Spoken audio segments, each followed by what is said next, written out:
함께 기도하시겠습니다. 하나님 아버지, 저희가 여건이 불비한 가운데에서도 하나님 아버지께서 살아계심을 믿고 하나님의 거룩하신 이름으로 모여서 하나님의 이름을 높여 찬송드리고 어전에 저희의 소원을 아뢰며 하나님 아버지의 말씀을 듣고자 하여 모였습니다. 이 신학교에 복을 주셔서 이 신학교에서 공부하는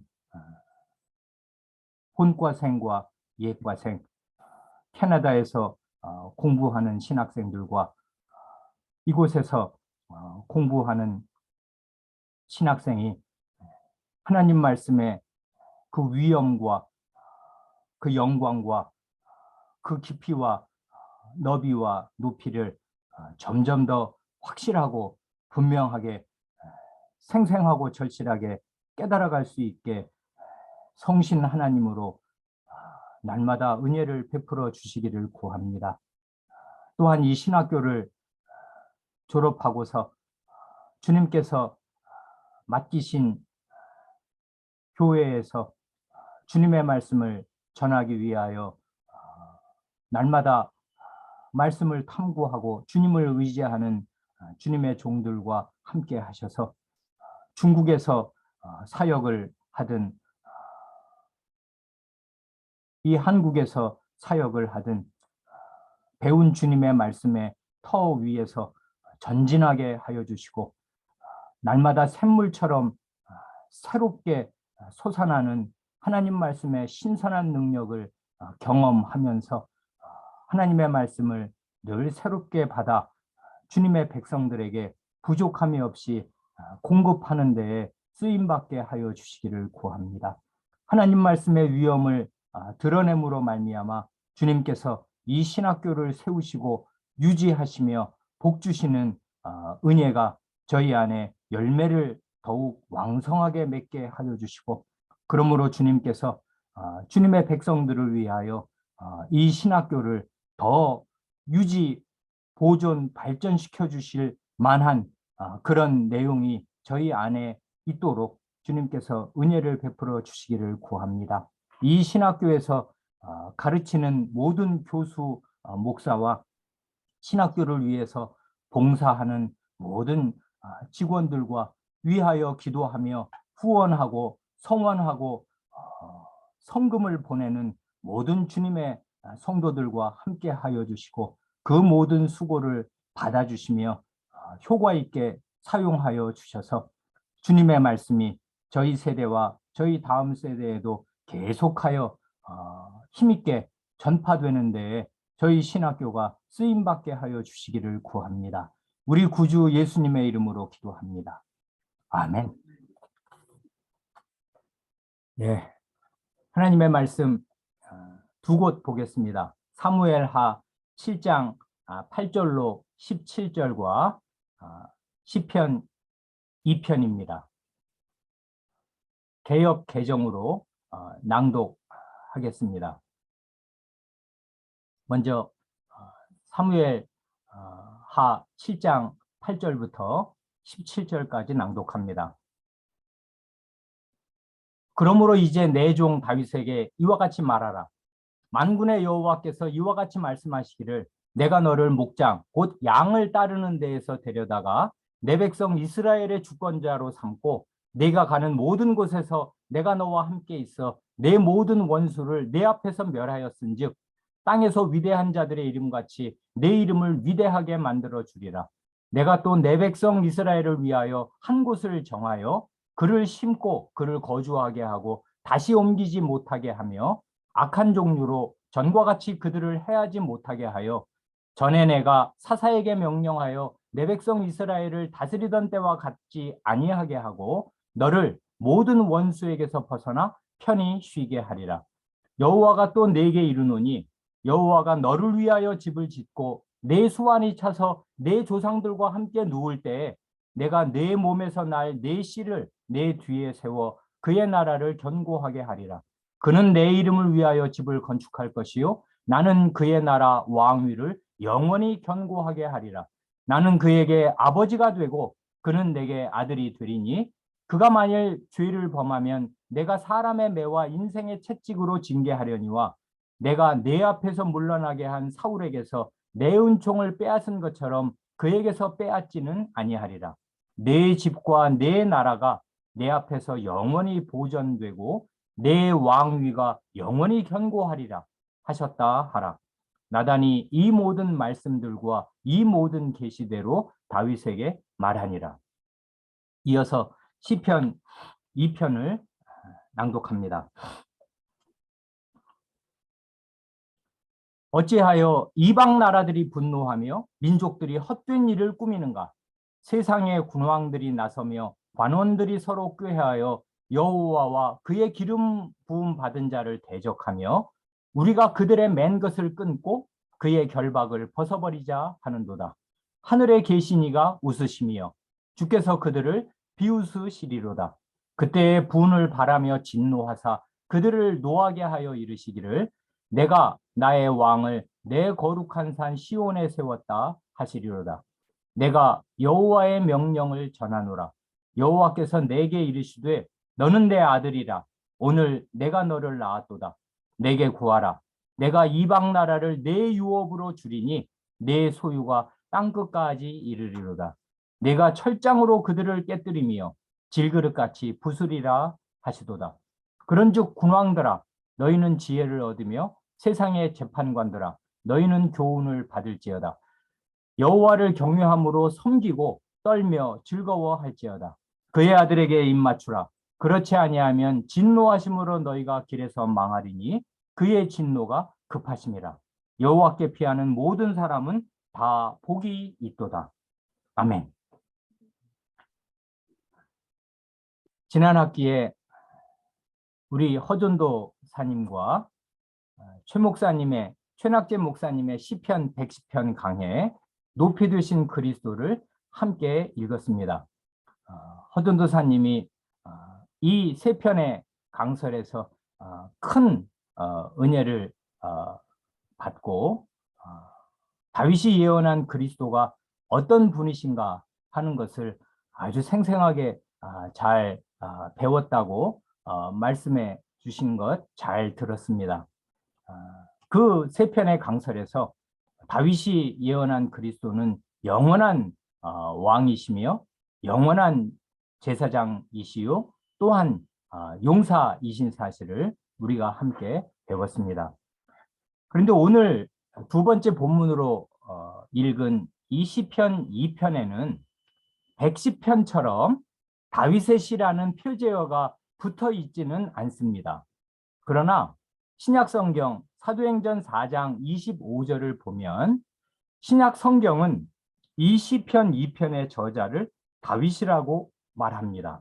그 사도행전 4장 25절 26절을 보면 또 이건 이제 그때 교회의 기도 가운데 이런 고백이 나오잖아요. 또 주의 종 우리 조상 다윗의 입을 통하여 성신으로 말씀하시기를 하면서 시편 2편의 1, 2조를 그대로 인용한단 말입니다. 그러니 성경의 저자, 이 사도행전의 저자, 그리고 이 내용을 주님께 지금 기도로 아뢰는 신약의 교회는 시편 2편의 저자를 다윗이라고 말하니까 오늘은 이 다윗이 시편 2편에서 노래하는 그리스도는 어떤 분이신가 하는 것을 살펴보려 합니다. 허전도사님은 시편 110편 강해를 읽으신 분으로서 이 시편 2편에서 어떻게 같은 주제가 또 다른 방식으로 노래하고 있는가 하는 것을 이제 알게 되시면 그리스도에 대해서 더 생생한 깨달음을 얻게 되시리라 믿습니다. 먼저 서론적으로 한마디만 드릴 것이 있습니다. 오늘 우리는 시편 2편의 내용을 보려고 하는데 이 시편 2편은 그 앞 시편 1편과 서로 긴밀히 연결되는 하나의 세트라고 말해도 좋습니다. 이 1편과 2편이 아주 밀접하게 연결되어 있다는 여러 언어적인 증거를 말씀드릴 수 있는데 그중에서 두 가지만 말씀드리면 이렇습니다. 첫째로 그 시편 2편의 맨 첫 절과 1편의 맨 첫 절과 2편의 맨 마지막이 똑같은 단어로 시작하고 맞춰요. 이런 걸 수미상응이라고 하지 않습니까? 머리와 꼬리가 딱 맞아 떨어지는 거 서로 호응하면서. 그게 뭐냐 하면 시편 1편의 맨 첫 절은 아슈레이 복 있는 사람 해서 이게 무슨 복이 따로 있어서 그 복을 가지고 있는 사람을 말하는 게 아니라 복되다 그거잖아요. 복되다 그 사람은 하는 말로 이제 1편이 시작한다면 2편의 맨 마지막은 이러이러한 사람은 복되다 아슈레이 하는 말로 똑같은 단어로 시작하고 똑같은 단어로 마치니까 이거는 시편 1편과 2편이 하나의 단위다 하는 것을 언어적으로 증명하는 예라 말할 수 있습니다. 그런 예를 더 많이 말씀드릴 수 있습니다.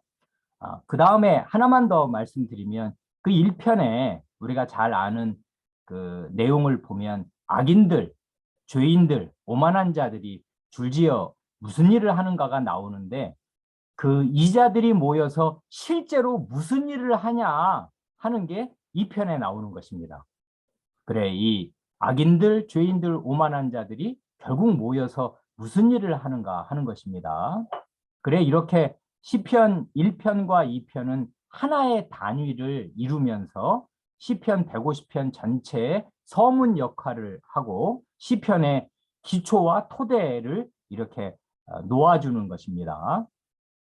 그래서 한마디로 시편 1편이 신해산 언약, 신해산 언약의 요구, 곧 하나님의 신해산 언약에서 10마디 말씀이 하나님의 백성 전체에게 반포되면서 하나님의 육성으로 반포되면서 언약 백성이 되도록 언약을 체결하시는 거잖아요. 그래서 결국 그 신해산 언약의 요구를 한마디로 한다면 이 하나님의 말씀을 왕명으로 알고 이 왕명을 즐거워해서 그 말씀을 지키고 살아라 하는 게 이 신해산 언약의 요구를 이 시편 1편이 장엄하게 대변한다면은 시편 2편, 오늘 우리가 살펴볼 시편 2편은 구약의 또 다른 중대한 언약의 한 기둥인 다윗 언약, 다윗 언약을 노래하면서 하나님께서 세우신 왕, 하나님의 그리스도가 대적들을 제압하고 하나님이 지으신 전 세계를 다스리실 것을 노래하는 것입니다. 그런 의미에서 시편 1, 2편은 구약 전체의 큰 두 기둥이라고 할 시내산 언약과 다윗 언약을 이렇게 대변하면서 시적으로 노래한다 말할 수 있겠습니다. 이 시편 2편에서 우리는 네 가지 음성을 듣게 됩니다. 그래 이 네 가지의 목소리를 차례로 듣고자 합니다. 첫 번째 목소리는 하나님을 대적하는 이 세상의 목소리입니다. 그 1절로 3절이 그것 아니겠습니까? 어찌하여 이방 나라들이 분노하며 민족들이 헛된 일을 꾸미는가? 세상의 군왕들이 나서며 관원들이 서로 꾀하여 여호와와 그의 기름 부음 받은 자를 대적하며 우리가 그들의 맨 것을 끊고 그의 결박을 벗어버리자 하는도다. 여기 보면 1절에 이방 나라들이 나오고요. 또 민족들이 나오네요. 그리고 2절로 가면 세상의 군왕들과 관원들이 나옵니다. 그러니까 이건 수가 엄청 많은 거죠. 이방 나라 전체와 그 거기 있는 사람들, 백성들 전체, 그리고 이들을 다스리고 지도하는 그 지도급 권력을 가진 사람들, 군왕들과 그들의 관리들이 나오고요. 마지막 그 나중에 10절을 가보면 세상의 재판관들도 나와요. 그러니까 이건 3권이 다 나온다고 말해도 좋은 거지 않습니까? 온 세상 사람과 그들의 지도자들. 그러니까 이 세상을 다스리는 권력자들과 그들이 다스리는 온 세상을 지금 말하고 있습니다. 그런데 이 세상의 권력자들이 뭘 하냐 하면 서로 꾀합니다. 이건 모의를 하는 거지요. 그런데 그 모의는 한마디로 역적 모의입니다. 반역을 꾀하는 것입니다. 누구에 대한 반역인가 하면은 그 2절에 나오는 대로 여호와 하나님께 반역을 꾀하고, 그리고 하나님의 기름 부음을 받은 왕에게 반기를 드는 것입니다. 허전사님, 하나님의 기름 부음 받은 자를 히브리어로 뭐라고 하는지 아십니까? 메시아. 목소리가 뭐라고 해요? 메시아. 예, 메시아라고 해요. 헬라어로는 뭐라고 그래요? 그리스도. 예, 하나님의 기름 부음 받은 자를 메시아, 그리스도라고 하니까요. 이걸 다른 식으로 표현한다면 똑같은 말을 하나님과 하나님의 메시아, 하나님과 하나님의 그리스도를 대항해서 반기를 드는 게 이 세상의 정체입니다. 그런데 반기를 드는 이유가 뭔가 하면 3절이 말해주잖아요. 그 사람들 생각에 하나님과 그리스도가, 하나님과 메시아가 자기들의 자유를 억압하고 우리 마음대로 살지 못하게 속박을 가하니까 그 속박에서 벗어나자 하는 게 이 사람들이 반기를 드는 이유입니다. 그래 그 2절과 3절을 가만히 보면은 이게 내란이 진행되는 과정을 보여주는 것 같습니다. 처음에는 서로 꾀해요. 모의를 하는 거지요. 그 다음에는 대적을 합니다. 2절 마지막에 그러잖아요. 대적을 해서 말하자면 행동을 개시해서 반란을 일으키는 것인데, 그럴 때 늘 하는 대로 이 난리를 일으키는 대의 명분을 내세우는 것입니다. 이래서 우리는 반기를 들지 않을 수 없다 하는 그 대의 명분이 뭐냐 하면, 아니 우리는 억울하게 자유를 속박당하고 있다 하니까 이 속박과 결박을 벗어버리자 하는 게 대의 명분이고, 그게 이 세상 모든 사람들에게 일정하게 호소력을 지닌단 말입니다. 왕들과 관리들과 재판관들을 따라 모든 나라 사람들이 이런 생각을 가지고 산다 이것입니다. 바로 이것이 하나님을 떠난 이 세상의 본질이고 이 세상의 성격이고 이 세상의 정체입니다. 한마디로 이 세상은 하나님의 존재와 하나님의 다스림을 인간의 자유를 억압하는 속박이라고 인식합니다. 불편해요. 하나님과 하나님의 말씀을 들으면 우리 사람의 자유가 속박이 된다 이것입니다. 실은 이것이 사탄의 속임 아닙니까? 사탄은 낙원에서 인류의 시조를 꿰어서 하나님께서 그 나무의 열매를 먹지 말아라 하고 금하신 것이 분명히 있잖아요. 그게 금령이잖아요. 그런데 그렇게 금하신 어떤 제한을 둔 것이 사람이 하나님처럼 될까 봐 시기해서 제한을 둔 것이라고 거짓말을 하고, 그런 하나님의 제한은 사람의 자유를 억압하는 것이다 하는 거짓말을 했고, 우리의 시조는 그 거짓말에 속아 넘어갔습니다. 문제는 그 이후에 타락한 모든 인류는 그 이후로 언제든지 하나님의 말씀과 하나님의 법을 들으면 그 법을 자유롭게 하는 온전한 율법으로 느끼는 게 아니고, 내가 하고 싶은 것을 못하게 내 자유를 억압하고 제한하는 것으로 느낍니다.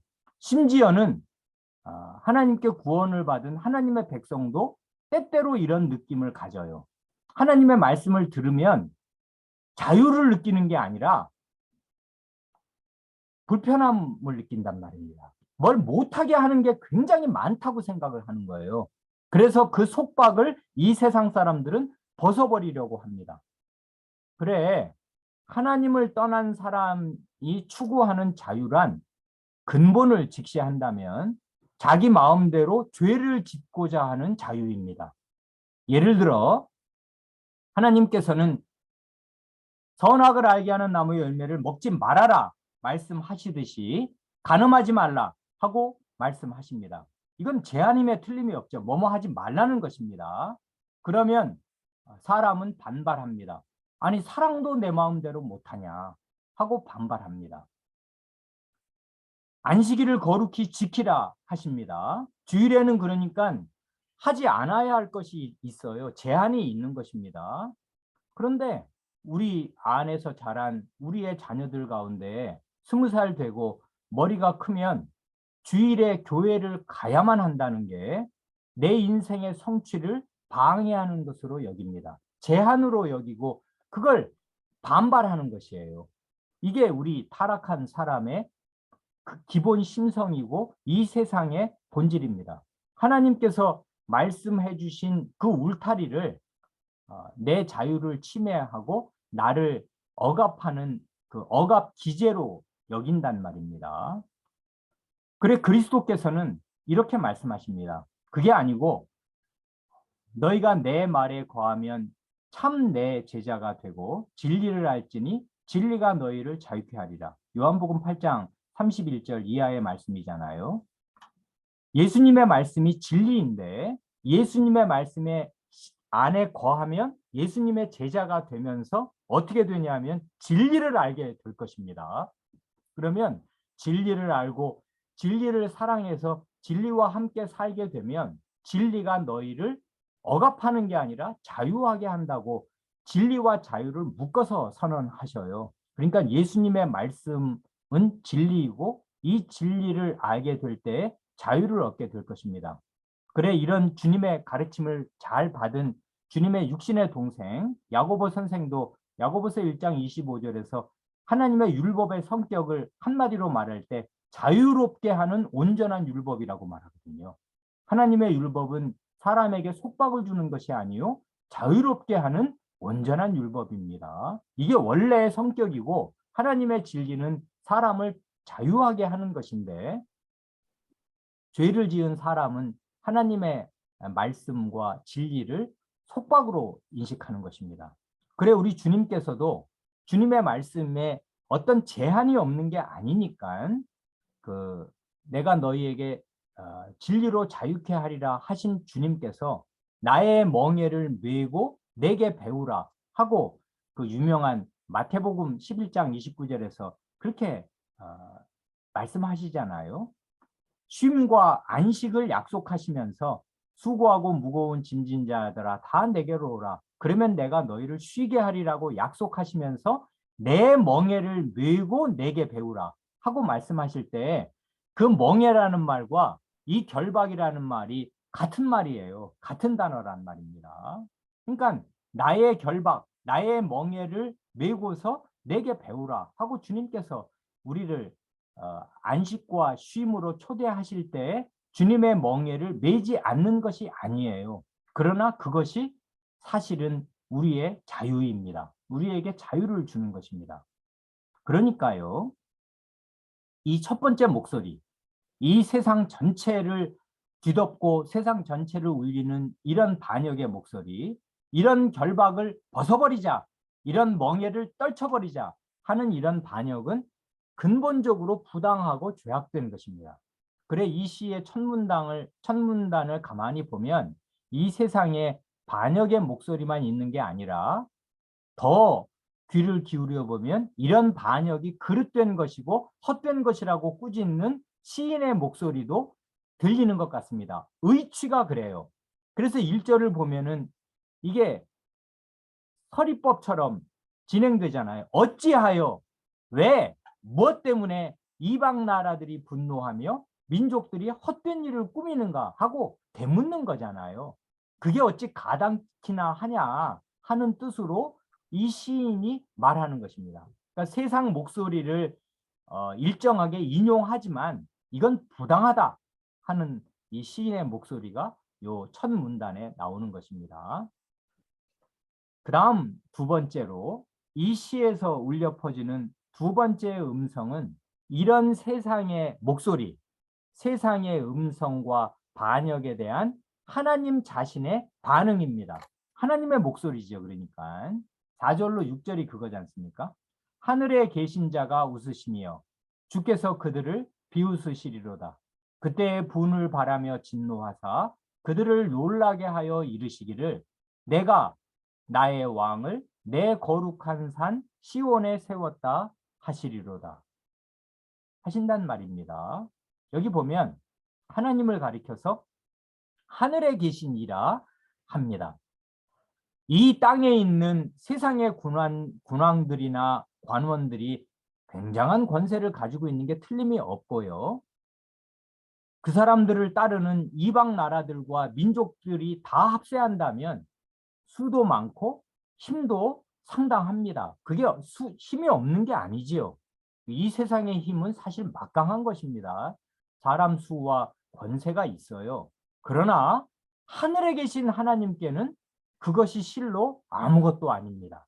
이 땅에 있는 모든 반역의 움직임이 하늘에 계신 그분에게는 아무 것이 아니에요. 그래서 여기 보면 하늘에 계시니라 하나님을 말씀하시면서 하나님께서는 하늘에 계시면서도 이 땅의 반역의 움직임을 낱낱이 다 꿰뚫어 보고 계실 뿐 아니라 여기 보면 그 반역을 비웃으시면서 조롱하십니다. 그래, 1절에서처럼 이방 나라들만 분노를 하는 게 아니에요.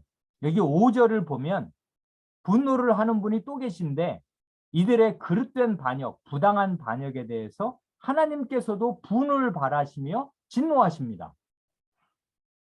그런데 이 세상의 반란을 진압하시는 하나님의 방식은 이것입니다.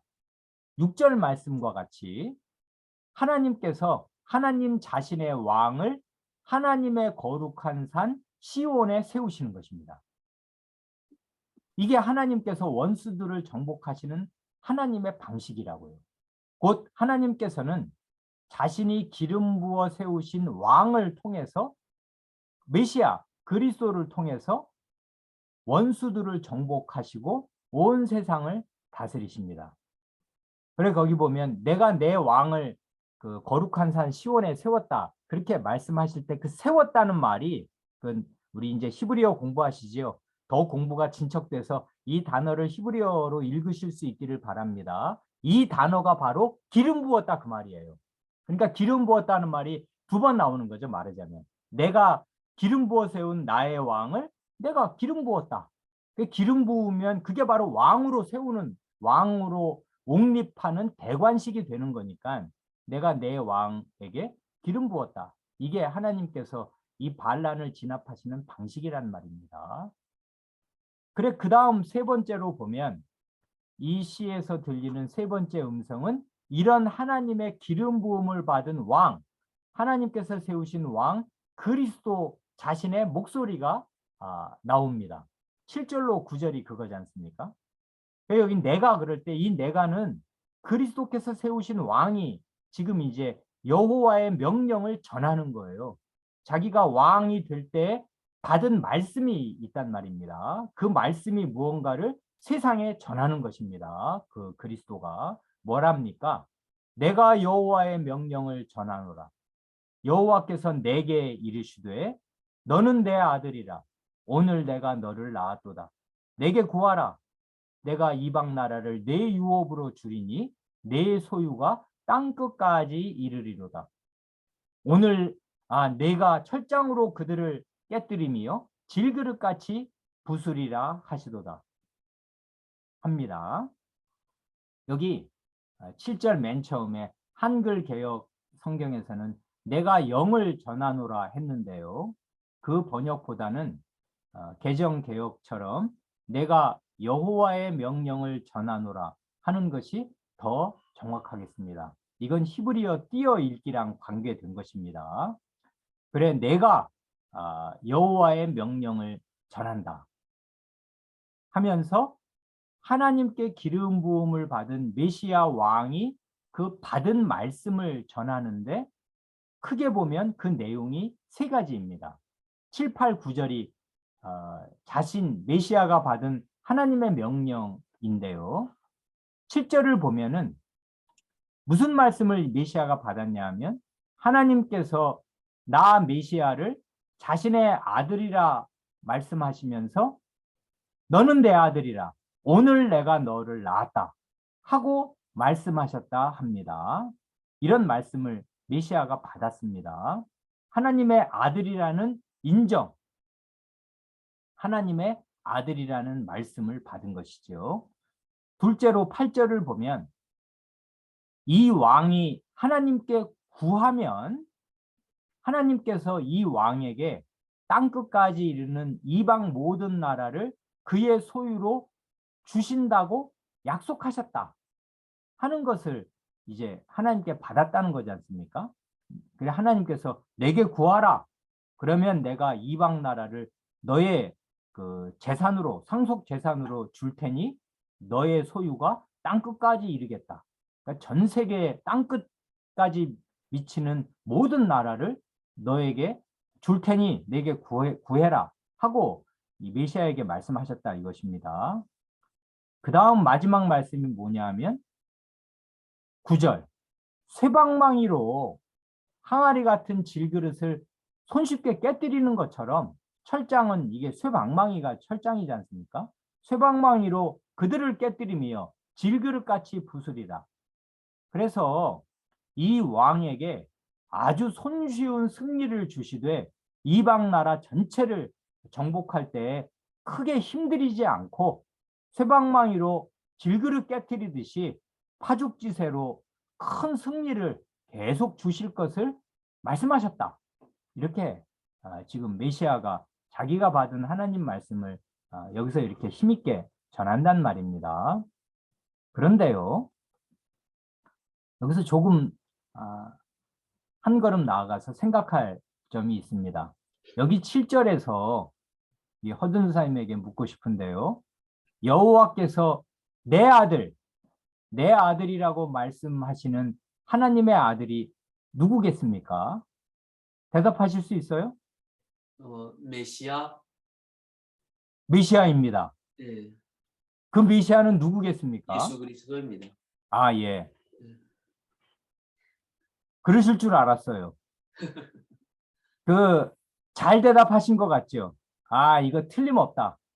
저 어려서부터 교회 나갈 때 주일학교를 다닐 때 시험을 보잖아요. 선생님이 주일학교 교사가 뭐라고 물을 때 안 듣고 있다가도 예수님이에요 대답하면 거의 절반 이상 90%가 맞았어요. 모든 답은 예수님이었어요, 사실은. 그래서 시험을 보면 늘 시험을 잘 봤는데 예수님이라고 답을 쓰면 늘 답을 잘 맞았단 말입니다. 주일학교 때 그 상을 받고 그랬는데 하나님의 아들이 누구긴 누구냐? 예수님이지. 내가 그것도 모르겠냐? 생각하겠지만은 이 시편 2편 7절에서 점프하듯이 곧바로 예수님에게로 건너뛰는 게 잘하는 게 아닙니다. 그렇게 훌쩍 건너뛰어버리면 다윗 왕 이후로 예수님이 오실 때까지 구약 백성 천년의 삶이 증발되어 버릴 수가 있어요.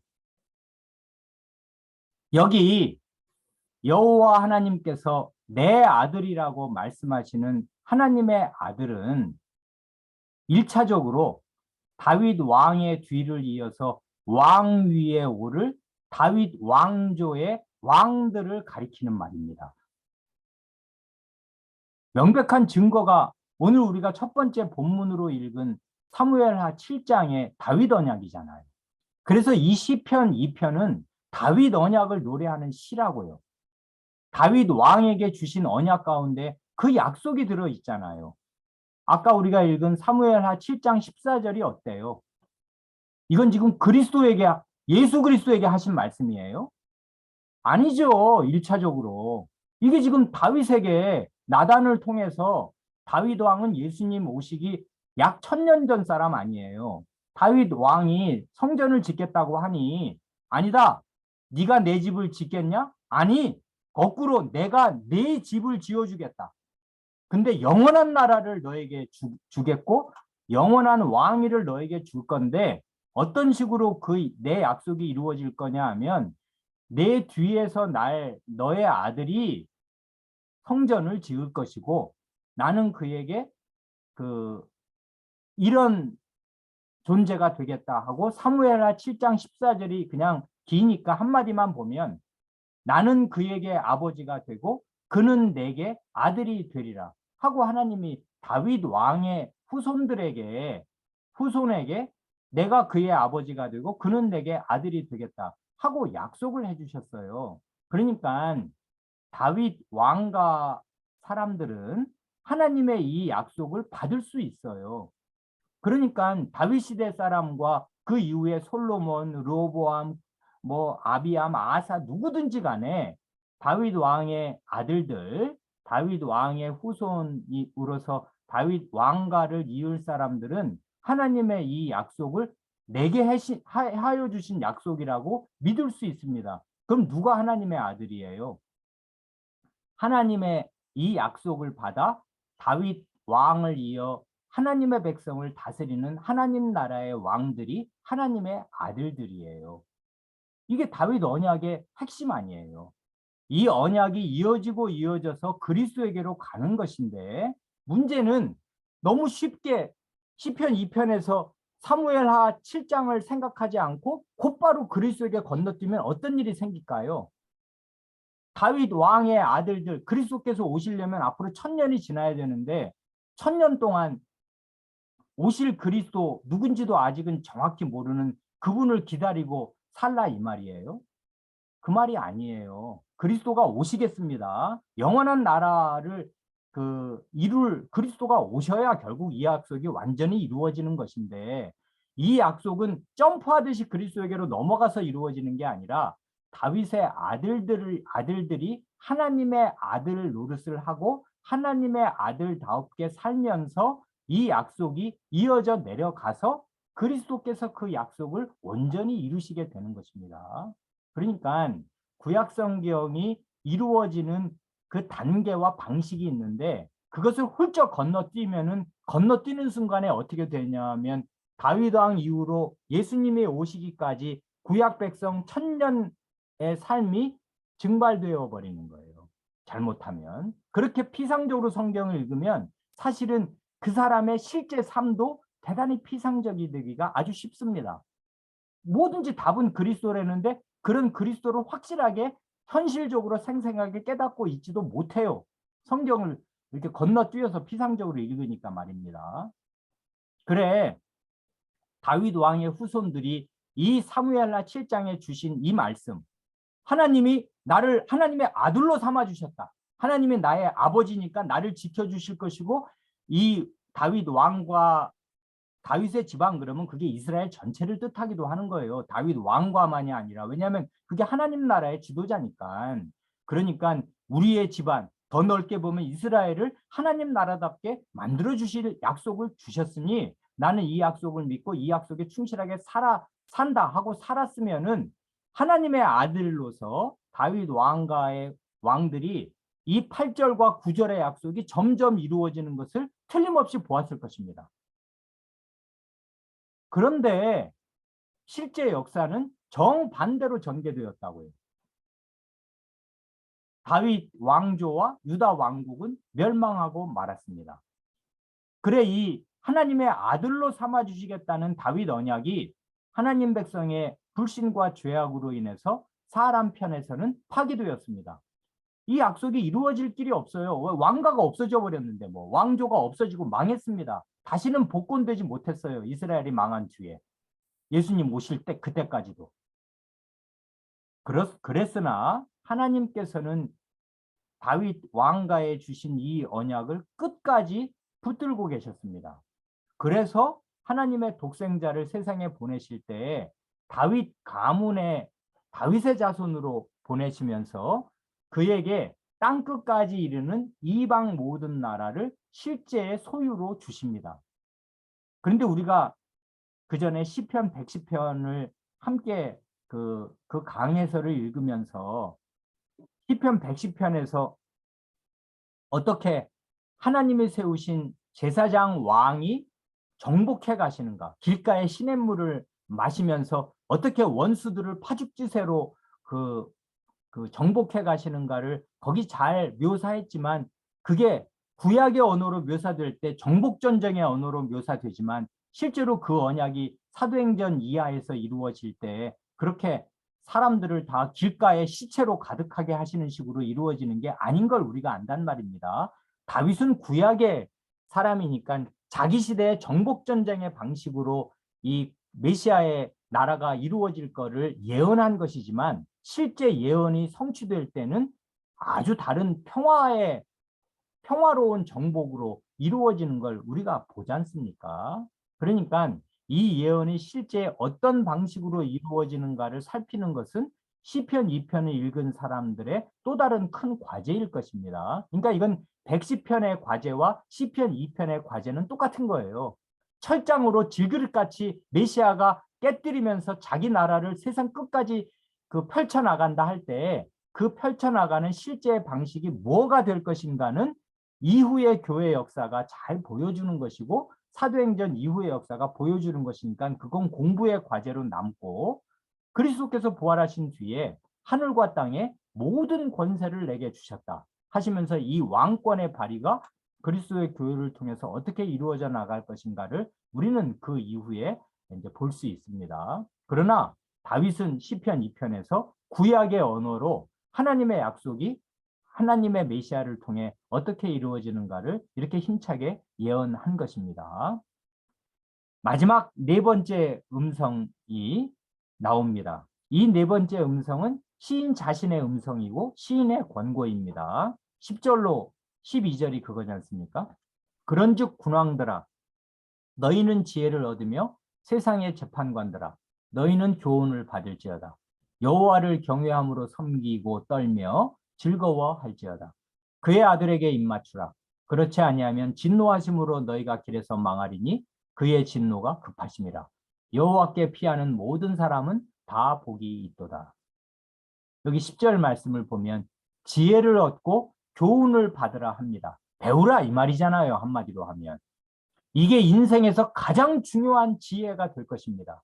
이 교훈을 받아야 해요. 누가요? 세상의 군왕들, 가장 권세자들, 똑똑한 사람들. 그러니 그의 다스림을 받는 모든 세상 사람은 더 말할 게 없어요. 그리고 세상 재판관들도 배워야 돼요. 뭘 배워야 돼요? 이 권고를 받아서 여호와를 경외함으로 섬기고 떨며 즐거워하라는 이 권고를 받아야 합니다. 그리고 그의 아들에게 입맞추라는 이 권고를 받아야 해요. 이 권고를 무시하면 이 세상에서 군왕과 임금과 재판장으로 살면서 권세와 영화를 누릴지라도 그의 잠깐의 영화는 풀꽃처럼 떨어질 것이고 결국은 영원한 멸망에 처해지게 될 것입니다. 그래 10절 12절에서 여호와와 그의 아들을 함께 말하지 않습니까? 11, 12절에서 여호와를 경외함으로 섬기라는 말은 여호와 하나님을 주인으로 모시고서 종으로서 주인을 섬기듯이 섬기라는 말이겠습니다. 그리고 그의 아들에게 입맞추라는 말은 뭐 가까이 가서 뽀뽀하라는 말이 아니지 않습니까? 이거는 왜 영국 영화를 보시면 아시잖아요. 신하가 복종의 표시로 딱 무릎을 꿇고 군주의 손에 입을 맞추는 게 그게 옛날 예법이란 말입니다. 신하는 자기가 복종을 바쳐야 할 그 군주의 손가락을 딱 잡고서 거기다가 입을 맞춤으로써 나는 당신의 종이고 당신의 명령에 복종합니다 하는 예를 갖추는 게 입을 맞추는 거잖아요. 그러니까 결국 하나님과 하나님의 그리스도, 하나님의 세우신 왕께 복종하라 그 말입니다. 그런데 그 다음 떨며 즐거워할지어다 하는 말씀이 저는 아주 이게 매력 있고 이게 역설이면서 매력이 있잖아요. 떠는 사람이 즐거워할 수 있어요? 벌벌 떨면서 즐거움을 느낍니까? 즐거워하는 사람이 떱니까? 그런데요, 이게 역설인데 이게 우리는 이걸 아는 사람들이잖아요. 경건한 두려움과 즐거움이 함께 있어요. 하나님 백성은 이 역설을 이해하는 사람입니다. 예배 때마다 이걸 경험하거든요. 예배에는 경건한 두려움이 있잖아요. 소멸하는 불이신 하나님 앞에 나아갈 때 왜 경건한 두려움이 없습니까? 그런데 벌벌 떠는 어떤 공포감이 사로잡는 것입니까? 아니죠. 경건한 두려움이 있는데 그 안에 즐거움과 기쁨이 있잖아요. 그러니까 이 두 개가 맞물려 돌아가요. 이건 역설이면서 약간 모순되는 것 같은데 우리 마음 안에 함께 있는 아름다운 모순이지 않습니까? 경건한 두려움과 즐거움. 즐거움과 두려움. 하나님을 모시는 사람은 늘 이렇단 말이에요. 두려움을 느끼지만 그러나 그 마음에 큰 기쁨이 있습니다. 그러나 이 세상 정신은 하나님의 종이 되어서 하나님을 섬기고 그리스도에게 복종해야 한다는 이런 말을 들을 때 자기 본성에 거스림을 느껴요. 왜 그래야 되냐? 내 인생 내가 사는데, 내가 주인인데 왜 누구에게, 보이지도 않는 존재에게 복종을 하고 살아야 되냐 하고 그 결박을 깨뜨리려고 한단 말입니다. 그래서 마지막 12절에 시인의 강력한 경고가 따릅니다. 이렇게 하나님과 하나님의 왕에게 복종하지 않으면 진노하심으로 너희가 길에서 망하리니 그의 진노가 급하심이라 합니다. 길에서 망한다는 말은 죄인이 자기 길을 지금 마음대로 걷고 있는 도중에 길 걷다가 졸지에 멸망한다, 그거지 않습니까? 하나님께서 그를 오래 두고 보지 않으시고 갑자기 생각지도 못하던 때에 교통사고로든 길을 걷다가 한꺼번에 죽든지 어떤 식으로든지 그를 영원한 멸망에 집어넣으실 것인데 하나님의 진노가 급하다 합니다. 그래, 하나님의 급격한 진노를 받아서 졸지에 길에서 망할 것입니다. 그러나 여호와께 피하는 모든 사람은 다 복됩니다. 이런 하나님을 두려워하며 즐거운 마음으로 섬기는 사람은 복됩니다. 이게 다윗이 시편 2편으로 우리에게 전하는 노래입니다. 110편하고 아주 비슷하죠. 110편에서 말하는 그리스도와 2편에서 말하는 그리스도가 아주 비슷합니다. 그런데 2편의 매력은 다윗 언약을 생각하면서 다윗 그 왕과 1000년 동안에 어떻게 이 언약을 이 2편이 노래되어야 했을 것인가, 그걸 잘 생각하면 아주 좋다 그것이고요. 그리스도에게로 갑자기 점프하지 말고 그 다윗 왕가에서 이 약속을 받은 사람들은 이 약속을 어떻게 실감 있게 이해하고 순종했어야 마땅했는가, 그걸 생각하는 것이 아주 좋은 공부가 된다 그 말입니다. 여기까지 말씀드렸습니다. 함께 기도하시겠습니다. 하나님 아버지, 오늘 저희에게 시편 2편의 말씀을 생각할 수 있는 기회를 주시고 이 시인, 이 다윗의 노래를 들을 수 있게 하여 주신 것 감사합니다. 하나님의 말씀은 힘이 있고 이 세상의 모든 반역과 불순종과 역모에도 불구하고 하나님의 세우신 왕을 통하여 어떻게 이 천지 만물을 하나님의 발 앞에 꿇게 하시며 하나님의 발등상이 되게 하시는가를 이렇게 다윗 언약 때부터 힘차게 선언하시고 이 약속을 이루어 오시는가를 저희가 잠시 생각하였습니다. 그리스도는 과연 크신 분이시요 하나님의 경륜은 이 세계 역사를 다 뒤덮으면서 저희 앞에 제시되오니 저희가 하나님의 말씀의 깊이와 하나님의 위엄과 영광을 더욱 생각하여 하나님의 세우신 왕에게 즐거이 복종하는 사람들로 살게 하시고 하나님의 모든 말씀이 저희에게 속박과 제한으로 여겨질 때마다 그런 생각을 버리고 돌이켜 하나님의 말씀이 어떻게 저희에게 기쁨과 자유가 되는가를 확실히 인식하는 자리로 나아갈 수 있게 하여 주시기를 구합니다. 그리하여 시편 1편에 하나님의 율법을 즐거워하라는 말씀과 시편 2편에 하나님과 하나님의 그리스도에게 힘써 복종하라는 말씀이 저희의 삶에서 늘 준행되게 하여 주시기를 구합니다. 우리 구주 예수님의 이름으로 기도합니다. 아멘. 예, 이상으로 오늘 신학교 경건회를 마쳤습니다.